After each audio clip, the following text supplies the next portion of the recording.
My name is Marie Sumner Lott. My students call me Dr. Sumner Lott, and I'm a musicologist. So at Georgia State, I teach music history and literature classes, and I teach mostly classes for undergraduates and graduate students. I'm an associate professor of musicology or music history, which means that I have a two-part job.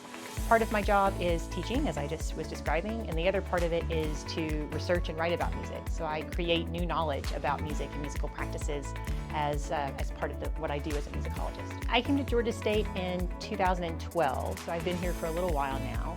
Prior to teaching at Georgia State, I taught for 4 years at Pennsylvania State University and State College, and that was my first full-time teaching job as a college professor, and I learned so much there from the students and the faculty there and all the opportunities that I had. And then I used a lot of that when I came here in a lot of ways and learned new things when I got here, which was great. Prior to that, I was a student. So my Penn State job was the first job that I had out of school. I did a doctorate at the Eastman School of Music, a PhD in musicology.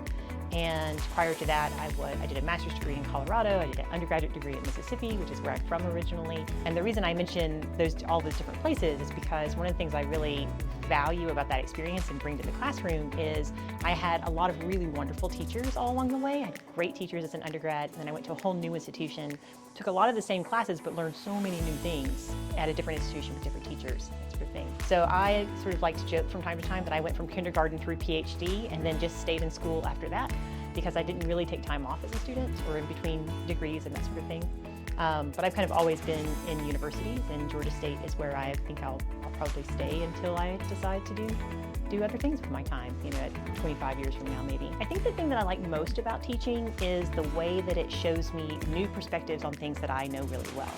So one of the things that's hard about teaching is, especially when you've been doing it for a while, is it can be very easy to forget the sorts of things that you don't know if you haven't been in music and music scholarship for a long time. One of the really exciting things is when you're in a classroom and you introduce an idea and a student asks a question, they present in that question a perspective that I've never had before, that I haven't had for a long time. So there's a lot of excitement around explaining something to a student who's understanding it for the first time or encountering that idea for the first time. And that enthusiasm, that excitement, that spark is always a lot of fun. It's fun for me. I think that it's fun for the students to learn about things that they didn't know existed. The unique sort of pleasure at Georgia State of teaching a lot of classes that are about music that many students, until they get to my classes, have never really considered. They've never encountered it. To see that spark of, wow, I never thought about that way before, a lot.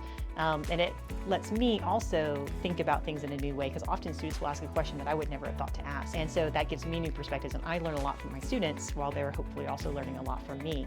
And that back and forth is one of the things I love the most about teaching in the classroom. Yes, I have a handful of projects that I'm really excited about. Finished a book about Louise Farrenc, who's a 19th century pianist and composer in Paris. She was a French woman, and she wrote a wonderful nonet for winds and strings that we actually have played here. The Atlanta Ensemble ATL has performed that here. And I wrote a small book about that one piece and how it came into being and what the music is like and that sort of thing. So that is actually published this month. So it's brand new here in October of 2025. So you can order it from the website of Cambridge University Press. So I'm very excited about that coming out. And then I have a handful of other Louise Farrenc-oriented projects, articles and that sort of thing that are coming out. I work really closely with Ensemble ATL, which is conducted by Robert Ambrose, the director of bands here.